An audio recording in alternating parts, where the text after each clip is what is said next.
Magandang buhay mga kananay. Iluto na po natin ang pinakbet. Naghiwa na nga po ako ng bawang, sibuyas at kamatis. Ganun nga din po ang mga gulay. Igisa na po natin ang sibuyas. Ilagay na po natin ang bawang. Ilagay na rin po natin ang pork cubes. Dahil sa walang sahog nga po, yun na lang po ang pampalasa natin mga kananay. At ibuhos na rin po natin itong kamatis. Lagyan na rin po natin ang bagoong. Ilagay na rin po natin itong mga sitaw. Dagdagan na rin po natin ng isang basong tubig. Ilagay na nga rin po natin ang okra.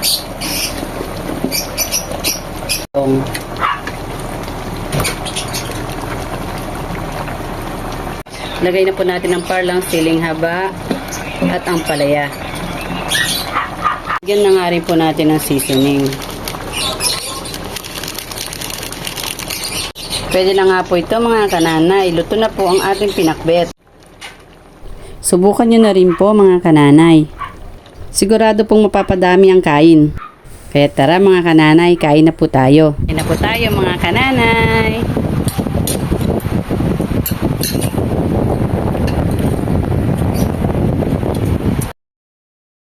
Hanggang sa muli mga kananay. Salamat po sa inyong panonood. God bless po sa ating lahat.